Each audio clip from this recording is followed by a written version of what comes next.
as they take all 3 points. Ralf Rangnick suffering his first defeat then as coach of United. And just taking a look at what that means for United in their quest to finish in the top 4. Victory would have put them level on points with West Ham in 5th. They remain, though, 7th in the table, 4 adrift of Arsenal in 4th. But they do have a game in hand. Right then, look at this for a lineup. Crikey, right, see if I can do this. We've got Stewart Robson. No, Stevie Nicol, no. Stewart Robson, Nedum Onuoha and Don Hutchison with us to reflect on what we saw at Old Trafford. Robbo, I suppose the obvious question to start with is where did it go wrong for United? Well, first of all, they got it all wrong tactically. Wolves were playing with a back 3, their usual system, and they got it absolutely right. Manchester United were playing with a back 4, and Luke Shaw kept on getting tucked in, marking Trincao, which meant Semedo could make forward runs and get forward at every opportunity. Up front, they played with Ronaldo as the main centre-forward and Cavani as the second centre-forward. And they were asking him to go back and stop Neves playing, and Neves was running the game. The 2 midfield players were playing too deep. They were all over the place, Manchester United. There was no pattern of play. There was no understanding of what they were trying to do. So tactically, they lost it. And also, Wolves had the better players. They were better individually. A lot was wrong with Manchester United today. What struck you as the thing that was wrong, Stevie? Well, I think, when you're coaching, I think the worst thing you can do is to put players on the field and have them not know exactly what the job is. That's half the battle. Because if you can do that, then at least when it goes wrong, you can point a finger and you can sort it out. But I think there's no question that in particular, Mason Greenwood had no idea where he was playing. Every time I turned away and turned my head back to the telly, he was either in the right wing, then the next minute he's in the left wing, then he's in the middle of the park, and then he's trying to get in the box. I mean, he was all over the shop. Sancho was a little bit more disciplined defensively, but Mason Greenwood didn't know where he was supposed to be and did neither attack nor defend. So there you go, straight away. Not only are you a man down in the middle of the park, but you're another man down because United have got at least one, and Mason that just had no idea what he was supposed to be doing. Nedum, is it fair to describe United as a mess? Maybe they're a mess, but there is potential. But as the guys were saying there were certain things which were just wrong. I think when Stewart talks about the tactical side of things, I think that was wrong. But the thing that alarmed me the most is something which Luke Shaw's mentioned in the post-game interviews. He said there was no intensity from the get-go. There were times gone by when you go to Old Trafford, you're going to feel the noise, you're going to feel them applying maximal pressure. But instead, as soon as the ball was kicked off, they basically went on the back foot and allowed Wolves to get into the game and get a feel for the ball and get in their rhythm. And I think that kind of set the tone for what that first half would be. And in some ways, the way Wolves were in that second half, because they had the confidence. So even though we can talk about tactics and so on and people not maybe understanding where they're supposed to be, the fact of the matter is you're at home. There's 75,000 people have come there to see you dominate an opposition, and he didn't really lay a glove on them on the start, and I think that was very, very ominous from the get-go. So, like I say, it is a mess, but there are certain things which they can change. I'm sure as Rangnick looks back, and he's obviously disappointed with the way that they played, I think there's certain things he can address that aren't even tactical, and in some ways, I suppose that's a positive. Donna, it's so striking, though, from what we've seen already this season with other clubs, Antonio Conte, Steven Gerrard at Villa, there has been a new manager bounce. There's been no bounce. It's just been absolutely flat. There's nothing you've seen, has there, from Rangnick coming in that has lifted or improved this side? No, it's totally flat, and I think that's obviously a massive disadvantage because Bruno Lage has done his homework on this 4-2-2-2 system, and it's very narrow. The biggest thing that struck me tonight was, and you would never associate it with Man United players, it was the lack of quality in possession.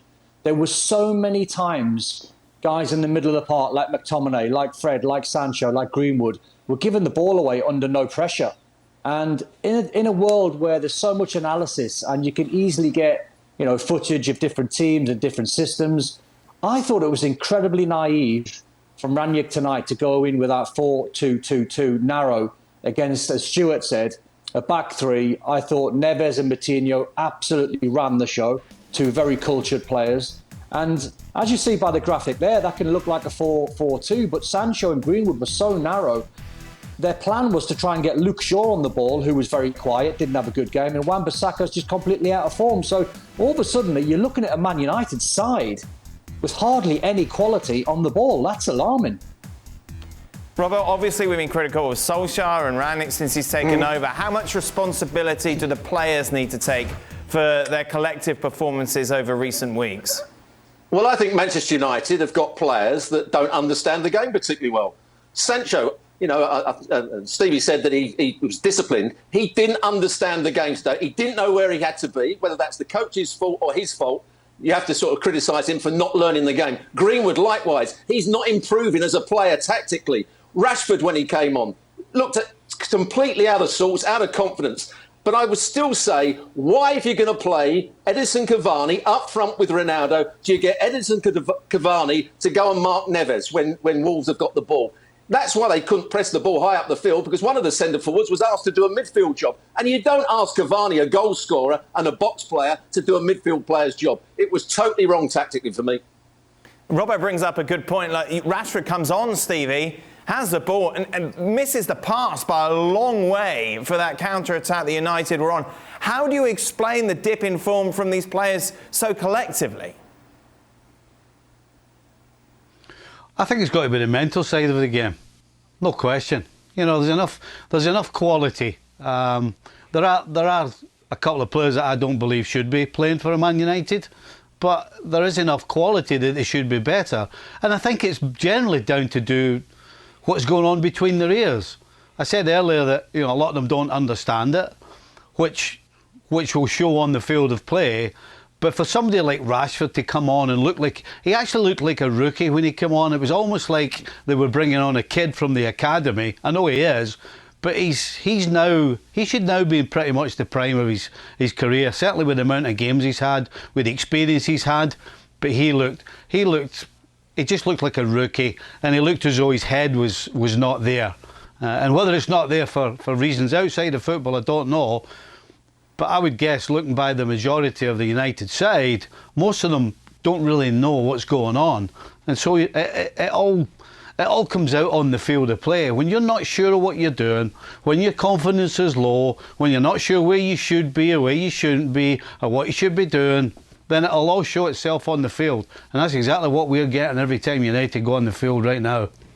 So, Don, how do you fix this? Somehow the manager's got to get across to the players, because I don't think the players are having him. I get a feeling that I think they've obviously missed the boat with Conte, who would have had a lot more authority, and he would have stamped his authority on this United side. I'm not sure Rangnick's got that in his locker. He's quite calm and quite placid when I hear him speak. I don't know if he's got a different side to him, but he must look at this dressing room now and very quickly identify which players he's going to take on the journey if he's going to be there for 2 years. Whatever manager he brings in, if it's Pochettino in an advisory role, whoever it might be, but very, very quickly, in the 5 games that he's been in charge, I would imagine he'll have an idea now on which players he wants to take forward on the journey and which ones he thinks are not good enough for Man United. And he's going to have to figure that out quick, because apart from 45 minutes against Burnley, and Burnley are struggling, they had no control over the game against Crystal Palace, but I'll give him an out because that was his very first game. Should have got battered against Norwich. They could have scored 4 or 5. Newcastle could have scored 3 or 4 themselves. And then tonight was just a really awful watch. It was like United at the moment are a million miles away from where they should be. Don loves a journey. Big reality TV fan, isn't he, Nedum? Looking at it, though, are there players within that squad that you would want to lead you in this journey? I think it depends how the manager sees it. If he's going to be sticking with the formation and stuff, then he'll be able to see who he thinks will be able to work within that. But upon listening to people who've seen Rangnick work before, they do think that he'll maybe change the plan a little bit if it needs to be changed. So if it's going to be a case that the 4-2-2-2 doesn't work for United with the players that they have, maybe he'll make an adjustment as opposed to just decide to stick with it and then just then whoever leaves at the end of the season is someone that can't play in it. But it's the quality players. I think this is the thing with Manchester United right now. The way that I feel about them is that they have enough good players on the field to make you think that they can do something and be successful, but the style of play isn't the thing that gives you the most confidence in that. So they do have half that there, and maybe if it clicks, maybe if there's more time, and I think Rangnick himself admits that there's a lot of work to go in. So maybe at the moment we shouldn't expect the players to fully understand everything. Perhaps in a month or two, even though he's on a 6-month deal basically, they'll really get it and be able to see the best of them. But as it stands, they've had the change of manager, and it just seems like it's the same old Manchester United, unfortunately. That's the striking thing, isn't it, Robbo? I understand a new system, but surely players are adaptable enough, aren't they, to get on board with what the manager is trying to bring to the table? And isn't that part of management to be able to explain it in a way that they can get it? Yeah, and he had to explain it at half-time because he changed the system at half-time. Yeah. He put Luke Shaw in as the third centre-back. He put Wan-Bissaka as the right wing-back. He brought Greenwood in to play as an extra midfield player because they've been outplayed in there. And then just when they were getting involved in the game and they were starting to control a little bit of the game, he took Greenwood off and it changed it again. And the crowd, that's the big worry for Rangnick. The crowd booed the substitution. If the crowd are booing you after 4 or 5 games, you've got a big problem as a manager, I'm telling you. How do you get the players on board here, Steve? Because that seems to be a big mission, doesn't it? Yeah, the thing that we've got to realise, players... Yes, you have to give players time. If this guy's asked them to do things that they've never heard of before, which I find pretty hard to understand, because, the basics of the game and the best basics have been around for hundreds of years, and then you can add stuff on. But the biggest point I'd like to make is that players need something to grab onto. And when you're performing is the wrong word. When you're producing what they are, there's actually nothing that they're doing that's going to encourage them to get better. Because generally when somebody comes in and changes things, there'll be little signs, there'll be little passages, and then the next game there's more passages, and then everybody starts thinking about the way they're doing it, and then everybody comes onto the same page, and then all of a sudden you've got something. But every time you go on the field and there's never anything, because Don's talking about 45 minutes against Burnley, but you could suggest that was to do with Burnley and not United. So they've got nothing to grab onto. The players are not going home tonight after the game and going, do you know what, there was 20 minutes there where we were this and we were doing that and all this was working and the things the gaffer was saying, he's right, There's nothing of that. And so every time they step on the field, it gets harder and harder and harder. So I'll tell you what, these performances, as far as I'm concerned, they ain't going to be changing anytime soon.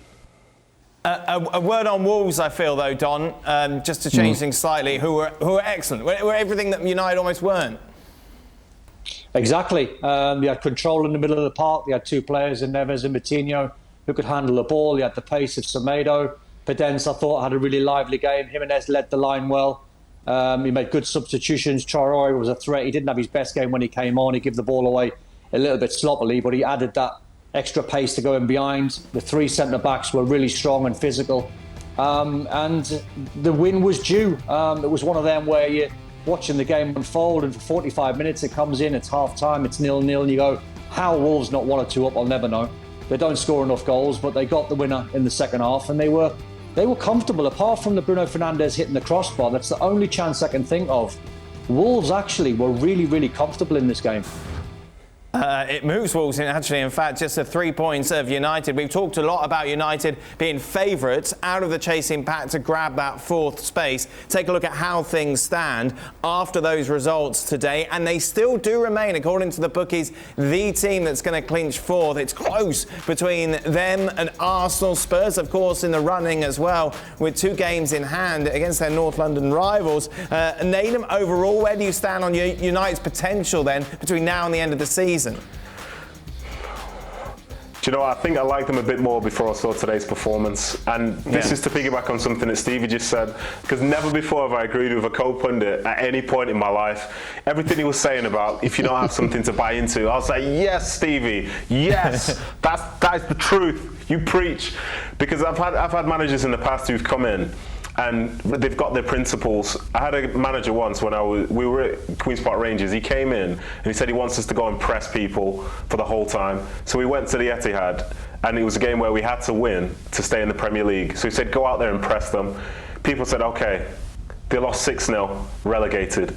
The next week's the same thing, it's the same thing. If you don't really believe in what you're being told to do, you'll still do it. but it's unlikely to work out too well in the long term. So I think looking at what's happened with United today, maybe changes need to be made, because those odds, they still make them the favourites to finish fourth. But when you look at Chelsea, when you look at Arsenal, when you look at West Ham, sorry, not Chelsea, so when you look at Arsenal, you look at Spurs, you look at West Ham, they look very set in their systems and people believe in it. And whenever they go out and play, they look a confident side and sides that can go out and win any particular game. But at this moment in time, looking at Manchester United, if they're to play well, I don't even know what that looks like. I just know they can win games. But whereas for the others, I think they've got both sides of that. Well, thank you very much for watching ESPN on YouTube. For more sports highlights and analysis, be sure to download the ESPN app. And for live streaming, premium content, and let's not forget as well, ESPN FC 7 days a week. Subscribe to ESPN Plus.